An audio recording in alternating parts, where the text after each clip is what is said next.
Hello and welcome to this week's coffee vlog. It's Friday the 23rd of September. It's nearly 6:30, it's 4 minutes to 6:30. I'm setting off home. Bit of a late finish. In fact, Richard, I may catch you yet at the 6:45. Hopefully you have a good night being Mickey Mouse at the event you're going to tonight. We might just slightly miss you, unfortunately. But that's life. So yeah, it's been not a bad week this week. Steady away at work. Been getting on with a bit of painting. Yeah, in fact that's why I've been finishing late. I was trying to finish my tin off. Continuing the progression of my little roasting room area. Giving it a good lick of paint and sorting out some plaster work that needed repairing and things. So I've been getting on with that. Had Wednesday morning off, nothing unusual in that really, just had some stuff at home to deal with, except it kind of dragged on, and then at 1 o'clock I got a text from work. We haven't been able to print any labels from the carrier. We've consigned them all, but we can't get it to print. It keeps asking us to download something. I'm like, well, I'll be there by 2, so we'll have an hour before the carrier picks up the boxes to sort the labelling out and then send the parcels with him. So yeah, sure enough, got there at 2, and I kind of knew about it.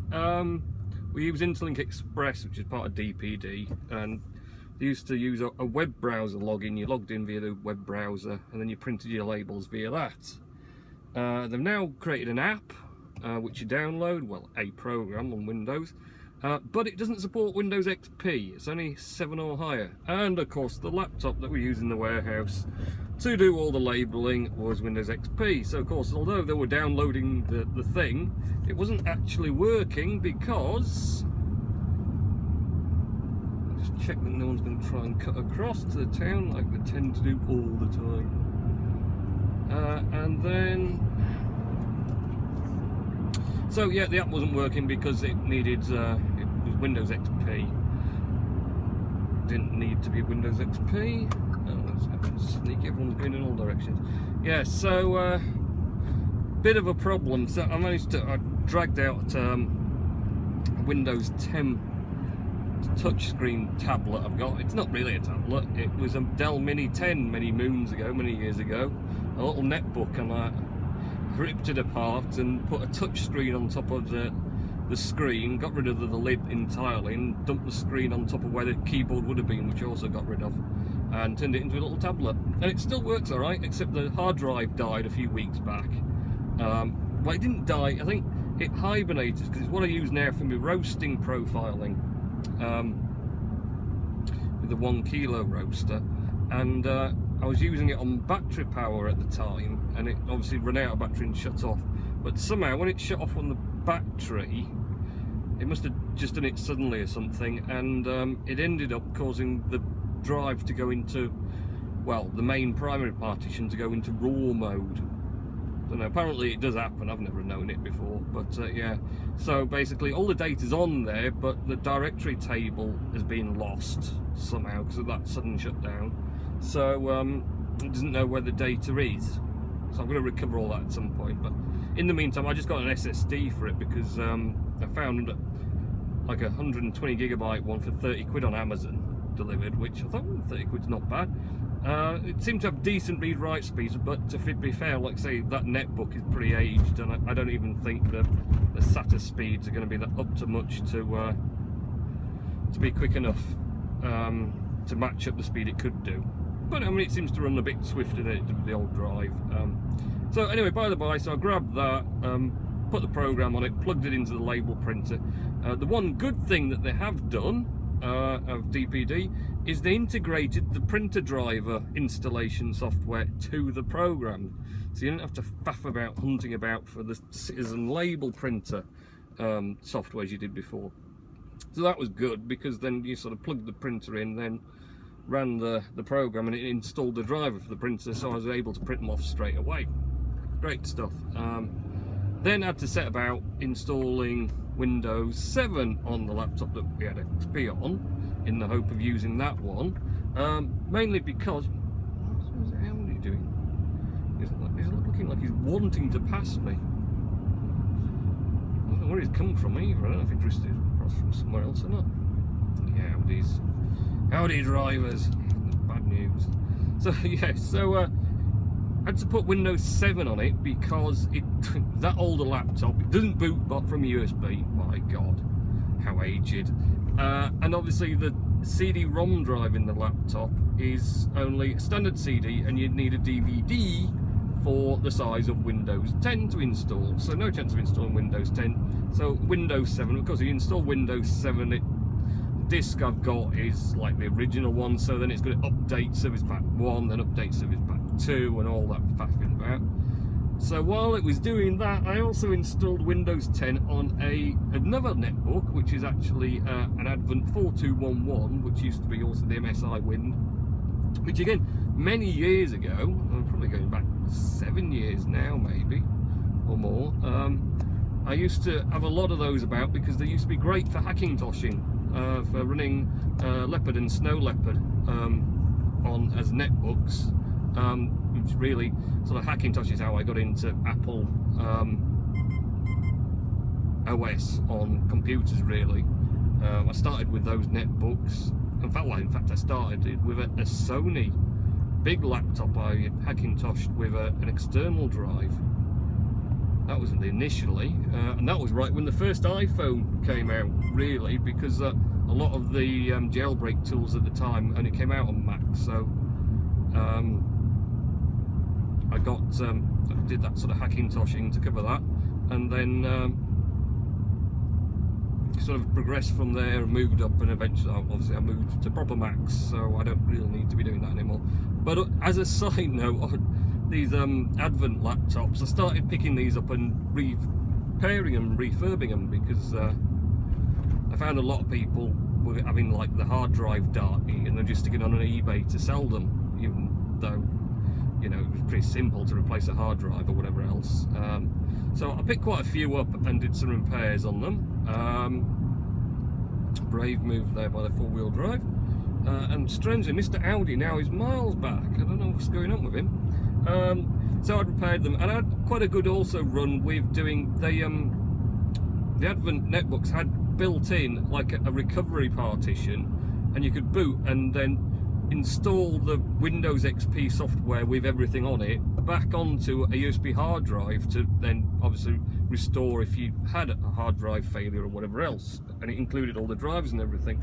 So I had a good run on eBay of selling or reselling. I bought the cheapest USB sticks I could find of the right capacity, and then I sold them with the software on. Just had one sat there, and I'd just create the software and send it out with instructions for using it. And yeah, that was great until eBay decided eventually that I wasn't allowed to do that because Windows is copyright software.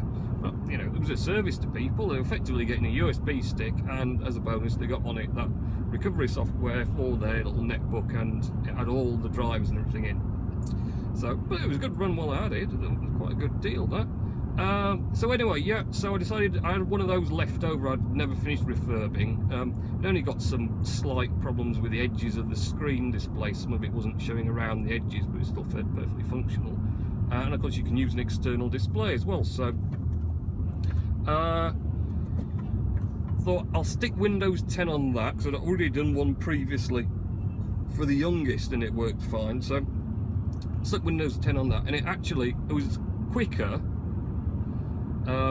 creating the Windows 10 installed USB and installing it on that one than it was for Windows 7 to update on the other laptop. So end of all that, what happened is we got the label printer running on the old laptop with Windows 7, but it was horrifically slow doing anything. I mean, and it was an old laptop anyway, and that's why I'd kept XP on it, because XP pretty much ran okay on the specs, because it was just terrible specs. I mean, it was an ancient laptop. So I decided it was a good idea that I'd got this netbook, and we moved across to that with an external display, external keyboard and mouse, and make it a bit easier for the guy in the warehouse to see what's going on, whatever. So I got that up and running Windows 10, and it ran much better. Ran perfectly fluidly. So only minor issues I've had. Another reason why I was keeping Windows XP on the other laptop is there's 2 shared printers that are connected to it for printing to the warehouse, and it's been a right dog trying to get them to connect from Windows 10. It took ages to get them installed, and when I finally got them installed, now trying to share them to the different computers in the office is a nightmare. Just not having it. So I've managed to get the main priority done, but it's a bit hit and miss. So yeah, that's been my fun week, thanks to DPD. Suddenly, I knew about it, but you'd think they wouldn't just suddenly one day say, right, that's it, you can't use the browser now, just use this app that doesn't work on XP, and then find yourself some computers to, or you know, update your computers or whatever else so you can use it. You'd think they'd have like a week gap where, warning, in a week's time you're going to have to use this app, so download it now or get a new operating system. But there you are. And I've done lots of painting, and I've done lots of plastering as well. I've done some plastering and all sorts.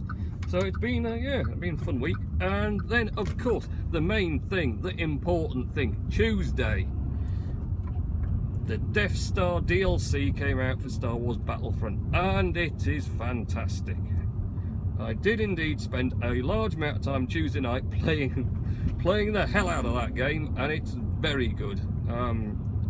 You've got 3 maps, Blast, which is just all out killing, but running around the Death Star, and it is so much like, you know, it's so much like the first Star Wars, the original Star Wars movie, New Hope, in the Death Star.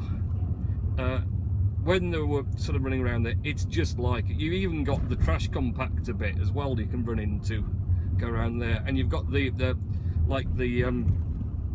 droid that had all the injection stuff that they used on Princess Leia. There's one of those roaming about. I was laughing because sometimes you go through and there's some guy just stood shooting. You're like, what are you shooting at? And then you look up and you see he's shooting at one of these medical droid things, trying to blow it up, and evidently it doesn't. It just floats about, but you can't actually kill it. And there are a few sort of like equivalent R2 units and whatever floating about that you can't destroy. They're just like wandering about aimlessly and that sort of thing. So yeah, it's a great updates. There's lots of new updates to weapons and some more hook contracts, and I can now actually finally, this is a tight fit tonight. Someone's bin, I'm not sure it's ours because ours seems to be at the top of the drive, and then next door's parking a bit near, and the little lad's roaming about, and I don't know, I have to straighten up a bit. Oh, fail. I was trying to talk at the same time as well. It's just talking and reversing and thinking about Star Wars Battlefront. I just want to play it now. I want to play it now again. I played it far too much Tuesday night, and then Wednesday and Thursday night I couldn't play it because I had to have an early night. Naughty boy. Yeah, no, I kind of killed myself off Tuesday night because I got so excited playing it. But there you are. That's life, isn't it? So yeah. Great, so you've got that blast map, you've got a flying one where you're taking down Imperial Star Destroyers, so in space, lots of asteroids and things. It really, again, really looks fantastic. It's great to play. They have kind of made the flying mode annoying because the auto lock, you used to just be able to hold down the bottom left-hand button on the controller, and that would put auto lock in, and as soon as you were pointing at an enemy ship it would lock onto it and you could shoot and get them, and they've now made that time out, so you can't keep it on all the time, and it's a lot harder, a lot more to do. And then there's also the sort of Death Star attack, and it's not great because I want to play the running about bit of that one, but you have to do the flying bit first, then to do the running about bit, to do another flying bit. They made it like a 3-stage level. So whenever you start it, you're always going to be starting it, unless you start a match that's already well in, you might be lucky enough to. Because the Death Star bit, if you're like a rebel, that's rescue R2-D2, so you have to run, find him, and then one of the rebels can actually be R2-D2. So you could be the first one to get there, and you activate him and become him, then you're going to drive him back out of the place. He can't shoot people, but he does he has like smoke screen, and he has like a lightning disruptor, so it'll like stop people firing and things for a short time. So you can use that, but obviously the Imperials, they can't shoot him as such to blow him up, but if they run up to him and press on like square for 5 seconds, then they'll reset him, and then you'll get kicked out, and you've got to go and reconnect to him again and get him back. So, but that's great. But I haven't had much chance to play on it because, like I say, you've got to do the flying bit first, and I was kind of like, done a bit of the flying bit, and I just wanted to run around and shoot people and stuff. So, and enjoy the scenery in the Death Star. And the flying bit's good, but I can only do so much flying. So anyway, I'm sat outside my house talking, and it's 20 to 7 now. It's time to go in, isn't it? So that's it for this week's coffee vlog. Much ado about nothing, really. And actually, that's why I struggled so much, because next door's cars hanging quite over the driveway as well. And the bins over there. Look at that. It's amazing I got up and talked to you, isn't it? What a miracle. Right, have a good week next week, and I'll catch you in next week's coffee vlog.